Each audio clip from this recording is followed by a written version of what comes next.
change it, right? We've already had that conversation. I feel like we have a good relationship, or had one, right? It's just just running behind him, just kind of logging in laps, and just locked up in a very dumb spot. It was just so dumb, really, and just a mistake that didn't need to happen and didn't want it to happen, and but there's nothing that I could do or say. I can't go buy him a Hallmark card and really make things better. So which sucks. It sucks for me because he's the only NASCAR driver that owns a sprint car team, and I love sprint cars. So it sucks because I want to go talk to him about a sprint car team. So hopefully everything can be set. But I know that scorecard has me ahead right now, unfortunately. There's been a lot of conversation about you about stuff outside the racetrack, whether it's the incidents that happen on the racetrack that carried off, or your comments that you made on Twitch. From your perspective, is it getting to a point where it feels like those around you are kind of getting frustrated a little bit of hey, let's just try to focus, what we're doing instead of the extracurricular stuff? Well, there's two ways to look at it. Number one, I think everybody in my inner circle, number one, wants the best for me and our group, right? For number one.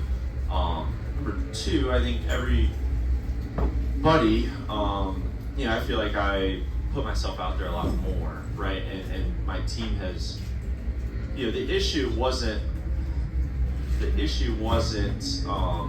the team having their, kind of frustrations was not that I'm giving my opinion and putting it out there. It's just the fact that, my opinion wasn't my opinion. It was just based off everybody else, that I've heard or seen or anything, right? I didn't go do my own homework and voice my own opinion. When I didn't give it a shot. I didn't give it a chance. I didn't go walk around. I didn't go see it. When I did, then it, hindsight's 2020. Then I have my own opinion, but I've already put it out there. So I think that was the biggest thing. Was I wasn't doing what I pride myself of doing, of just having my own opinion, putting it out there, and being me. I just didn't give it a fair shot. So I think that's where it all stems from. Zach Sternio with NASCAR.com. Carson. Hey Carson, Dalton was at Frontstretch. I hate to bring up another sore subject, but have you taken a look at the replay from the restart in yesterday's truck race, the final restart, and what were your initial reactions and what are your reactions now? Yeah, I looked at it, for sure. We all did. My team was on it. We were all on it. Obviously, I think we all. This instance kind of came up at the Brickyard, right? So we were in the race and studied it, right? So we instantly knew, all right, the 34 is the control car. Perfect. I'm not sure he knew that or their team knew that. So it started slowing the field down a lot.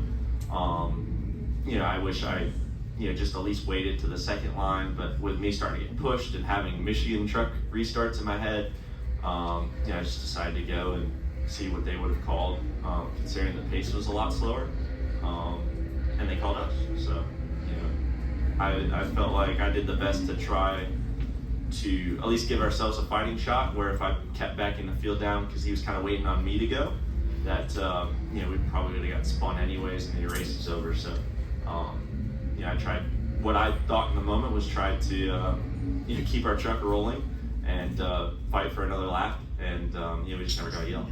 Is there something that can be done to fix that confusion as to who the control truck is in the future?